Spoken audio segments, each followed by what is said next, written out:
Wow, so good. Thank you to my little girl Alex for inviting you all to the Awesome Kids Ministry. Thank you to Sis Nina for that amazing exhortation and that song that you did, our praise and worship song. I know you out there right now, you're so fired up from listening to that song, setting you free. And Dad, thanks for participating and doing the novena to God's love. I appreciate you. I thank you. I love you, Pops. And Sis Marilyn, thank you so much for blessing us with your testimony, your powerful, powerful sharing of witnessing God in your life. We appreciate you, and you have blessed us so deeply. And as I said earlier, when I was welcoming you all in, are you feeling locked up? Right? This is Independence Day weekend, and this is unlike any other Independence Day we've ever had. Let's recap right now what's been happening over the last few months. And I will use the word we, the pronoun we. Why we? Because we are all part of we. We're in this together. And during COVID-19 it came, and for months we locked ourselves up. Then we started to loosen up the rules, and around the same time as us loosening up the rules on being quarantined, well, some social injustice happened. And rightfully so, we protested. Then we decided now that we were going to take this time to take advantage of the situation and loot and riot. And then on top of that, we started pointing fingers at who's right and who's wrong. And then we let out all our pent-up aggression and we fought with each other. Then we decided that the church was part of all of this injustice. And then all of a sudden we decided to tear down statues and started defacing property. And now we're back. COVID-19 is on the rise again. We're fearing and we're worrying, and now we're worried about all this economic impacts again, and we're gonna have more problems again about money, and we're stressed and we're tired and we're worried and we're losing hope, we're losing faith, we're losing joy. Or are we? I will tell you, brothers and sisters in Christ, not out of pride, but to share my testimony. My family has never felt as blessed as it has in the last few months. That is not to tell you that we're not going through some sort of test, trial, or tribulation like we all are, but to tell you that we've made up our mind. We made up our mind to be blessed. We're too blessed to be stressed. Say that with me, brothers and sisters. Too blessed to be stressed. And when we have decided that, we have freed ourselves. And you too can be free. But the question is, will you?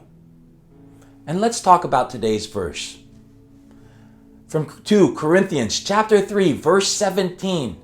Now the Lord is the Spirit, and where the Spirit of the Lord is, there is freedom.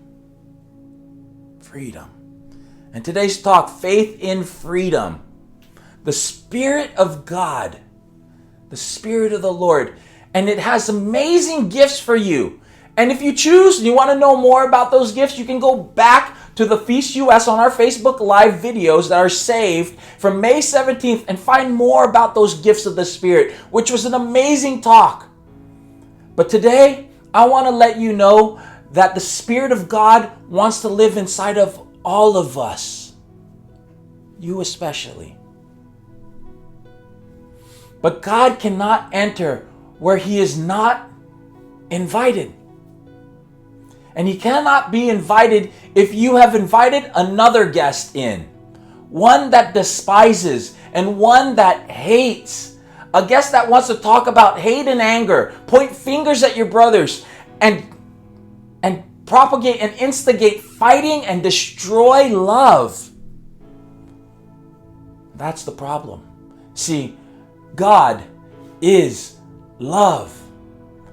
And God cannot enter where there is hate. And hate is a prison. Hate leads to addictions, which is what imprisons us, brothers and sisters.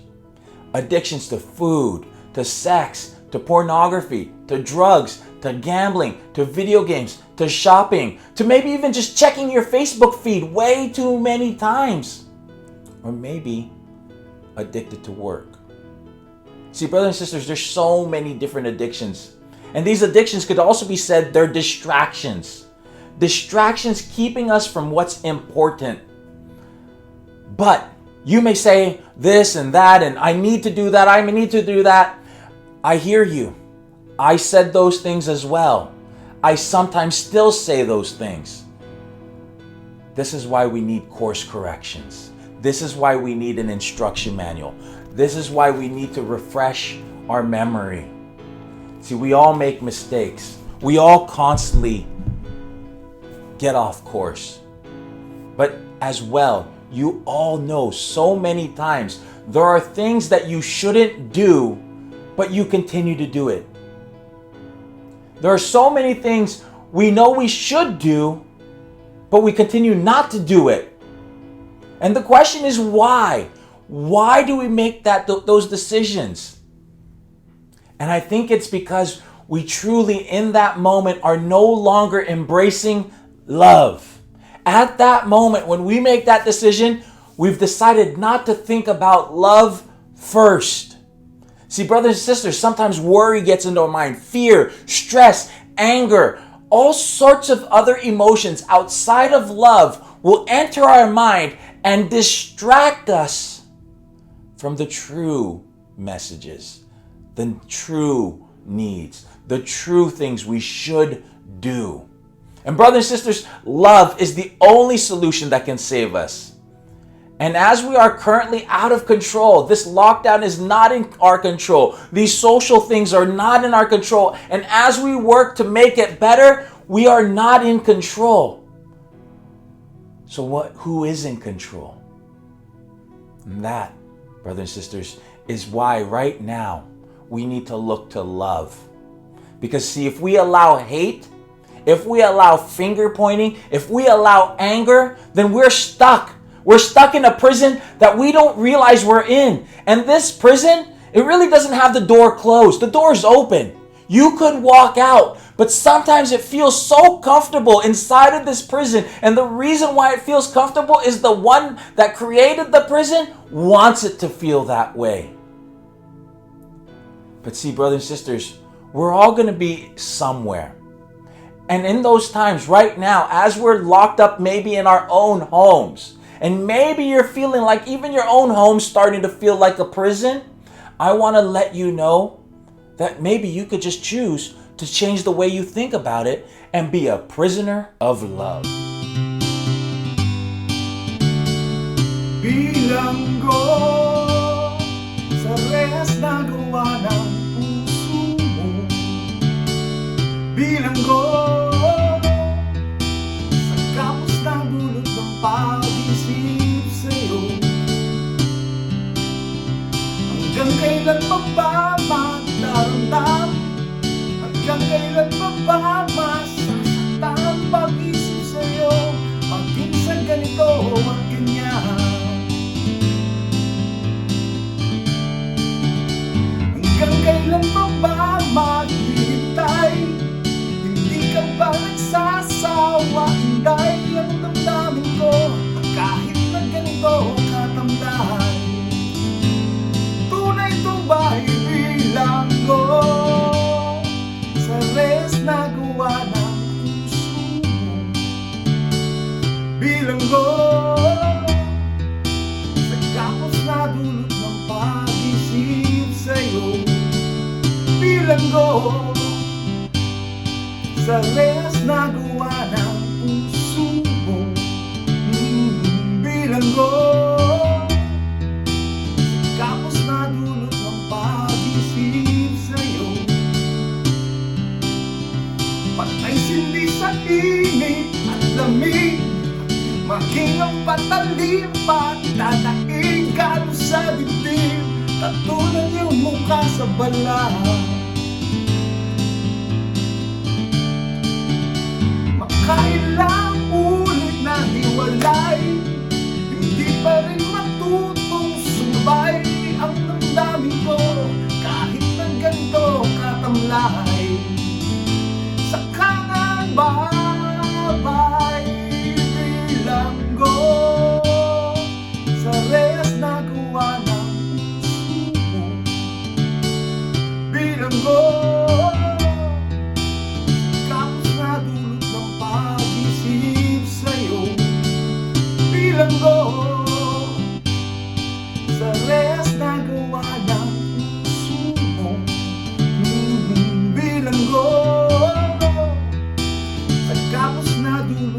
pag-isip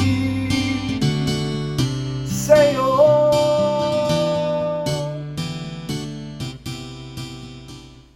Thank you, Brother Monching. What a great song. And no wonder you're the champion of that battle. I'm so proud of you, brother. And thank you to your awesome, amazing wife and your family for that awesome production. That brings such a smile to my face. And I hope and I pray that it brought a smile to your face, as I know that this talk can be very serious. But I wanted to bring some levity. Why? Because you need it. You need the smile. You need to have some fun. But I need you to also hear the seriousness of this conversation. Is that okay with you, brothers and sisters? And as we think about that, I want to go back to the instruction booklet, right? From Galatians chapter 3, verse 22. But the scripture declares that the world is a prisoner of sin, so that what was promised, being given through faith in Jesus Christ, might be given to those who believe. Do you believe? Do you believe? See, we can be a prisoner of sin, or you can believe in love. And so when we think about that, I want you to understand that right now, with all this craziness going on around us, all these trials that we're going through, all these tests, do you find joy in it? Can you find joy in it? And see, brothers and sisters, I promise you that right now we're all in this together. And as I just had Brother Monching, an amazing feast builder from the Philippines, just sing to us, I want to bring to you a message that was shared to me by Brother Arun Gogna from the Feast Alabang. And he said, we are all in the ark, and it is smelly, chaotic, with different animals, but it is better to be inside than it is outside. Brothers and sisters, right now, there's a flood. And that flood requires that we stay in the ark, protected within God's hands. But see, we have to understand this. We have to understand that there's something that God is trying to teach us. There is something that we need to learn right now. And I will share with you that as we entered the ark, my family and I shared with you feeling blessings. We never knew to do the things we are now doing, putting on these productions, putting on these feasts at home for you. We never knew how to do video editing. We didn't understand how to do live streaming. But we developed a skill because we put ourselves in the ark and said, God, what are you asking us to do?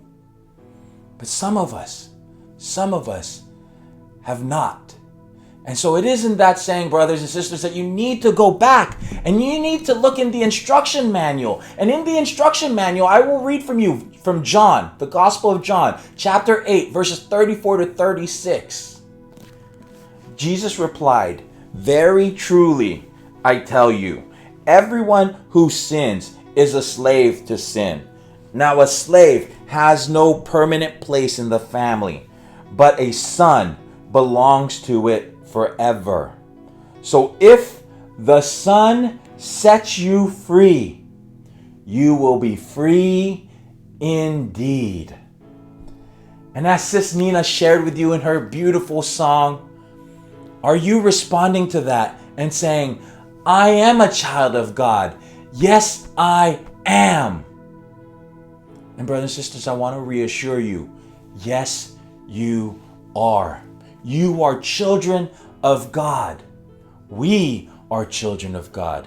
We have a place in this family. We have a place for you. And for some of you, welcome to your new faith family. And in your new faith family, we will talk about faith. We want to share with you faith. And as we share with you faith, I want to quote St. Augustine, who said, faith is to believe what you do not see. The reward of this faith is to see what you believe. And in my last feast that we shared with you, and I was giving a talk, I shared with you how I struggled with being all these different things: a husband, a dad, a provider, an entrepreneur, and a feast builder. And I really struggled on how I could balance it all. How could I do all of this all at the same time? How could I balance the time? And at that time, God sent me Brother Monching and Brother Tyrone, and they both helped me by sharing with me how to have faith in God. And today I share that message with you. To have faith in God. See, brothers and sisters, that's what I think we need to understand. We need to have faith in God. What does that mean? You hear that all the time. And here's the thing about faith. See, faith is a gift. And my question is, are you giving that gift? See, faith in serving the Lord. Are you doing it first or second? Let me talk about that a little bit. Faith in faith, first, not second, right? How can we relate that and think about it from this instruction manual? Well, how about faith in being able, not Cain? Are you able? See, brothers and sisters, are you able to give? Are you able to give the best of your fruits? Are you able to give the first of your fruits? Or will you be Cain and give just a random pile of whatever selection you can from the pile of things you have? See, brothers and sisters, I think that's where we lose the message. That's where we're not really thinking about it. This is the tough thing to swallow. This is why we needed a little bit of levity, because I know that this message is hard to hear. Because sometimes it's hard to hear because you know the truth. You know the truth. And I have to ask you to think about it. I'm not trying to point a finger. You know who you are. You know your truth. And if you can honestly say with your heart and then say it with your mouth, God, I love you. I have faith in you. Then are you giving him the first of your fruits, the best you have?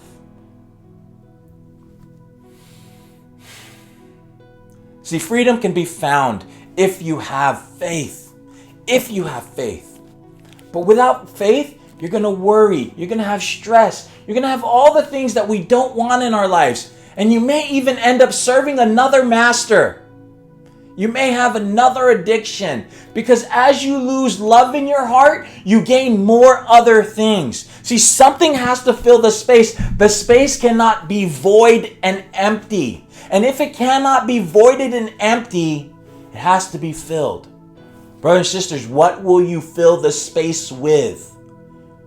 What will go in to the picture? So we need to take a look again into the best instructions before leaving earth and really ask and for the understanding, the instructions. And I pray that you'll open this up. You'll mark your favorite verses. You'll look into the Bible and deepen your faith by knowing the instructions are here. But let's pull from Galatians Chapter 5, verse 1. It is for freedom that Christ has set us free. Stand firm, then, and do not let yourselves be burdened again by a yoke of slavery. A yoke of slavery. Brothers and sisters, we were designed for work. I hope you realize that. If you haven't, I want to let you know. You were designed for work. You were designed to tend the garden, which was heaven on earth. You were designed for this. So please do not pray to have no work. Please do not pray to do not do work. Then you have no purpose. And if you have no purpose, I won't even end that. Ask instead to have a lordly yoke instead of a worldly yoke, because his yoke is easy, his burden is light for us. So let us go back to where we started and look back at the verse from 2 Corinthians chapter 3 verse 17 again. Now the Lord is the Spirit, and where the Spirit of the Lord is, there is freedom. And if you are like me, before the light of Jesus came into my life, before the light of Jesus family showed me how to love Jesus the way I do now, I was truly only out for me and mine. All I wanted was something for my family, what we could have, what we could do for us, how rich of a life we can live, and to be the best me I could be. You probably can hear it in my voice. But I want to let you know, brothers and sisters, I now know that I must decrease for him to increase. And as I do, what is the craziest part about this, what Brother Monching and Brother Tyrone shared with me when I was losing hope and losing faith and wondering, how will I provide for my family? How will I take care of them? How will I do this? How will I do that? I had to tell my wife and look at her. I know it sounds crazy, but we have to have faith and it will come. The provisions will come. And what's interesting is, the more I decreased and the more I increased him, the more we got blessed. So much more. And it's crazy, brothers and sisters. It's crazy how it works. My family has been showered with gifts, with blessings I would have never thought possible to be given to us. And my family has been given manna that falls from heaven and provides. It is more than what we need. It's so amazing. And I share this with you in truth.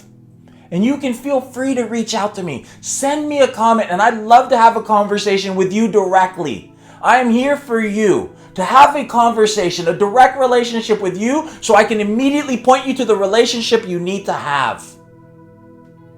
See, I am so eternally grateful. So eternally grateful. And not that I do this because I want to receive things, not because I'm trying to ask people for things, but because I wanted to be a blessing. See, if you're truly, truly blessed, you want to be a blessing to others. And so when people heard this message that we're sharing with you, they wanted to bless us so we can be a blessing to more. See, that's the way our community works. We work with blessings. And so if you want to be part of the blessings, you must be part of the community. See, the church is your community, and we are the church, and we want to invite you home. We want to welcome you back in. We want to have you with us and feast with us. And the reality of all of this that you're now seeing on your iPhones, your iPads, hopefully streaming it to your TVs, all of this you're seeing, we didn't have this before. But we wanted to give it because have you ever received a gift that was so beautiful, so amazing? It just made you wonder how'd you receive such a beautiful thing, such a beautiful gift? Sometimes you just wanted to cry at its beauty. You just wanted to look at it and you go, this is so amazing. And you wanted to share it with everyone. You go, can everyone have this gift too? Can we give this to everyone? And brothers and sisters, I want to let you know we can. We can give this gift to everyone. No one has to be without. No one has to lack it. They can have it. But this gift, this amazing gift that's been given to us, we want to give it to others. So we have to work. We have to know that it calls for work. It requires work. It requires effort. And if you want to receive the blessings, you really have to know how to show God, to love God. You must allow the Spirit to enter your home. You have to be open to it. You must remove the fear. You must remove the worry. You must remove everything that doesn't allow God in, because if it's filled with something already, it can't allow something better to come in. Brothers and sisters, until you remove what needs to be removed, until you take out the trash will be too full and it will fill up your home and nothing else can enter. Allow us to help you remove that. Allow us to show you how to love God, because we must let go and let God in to have freedom in faith.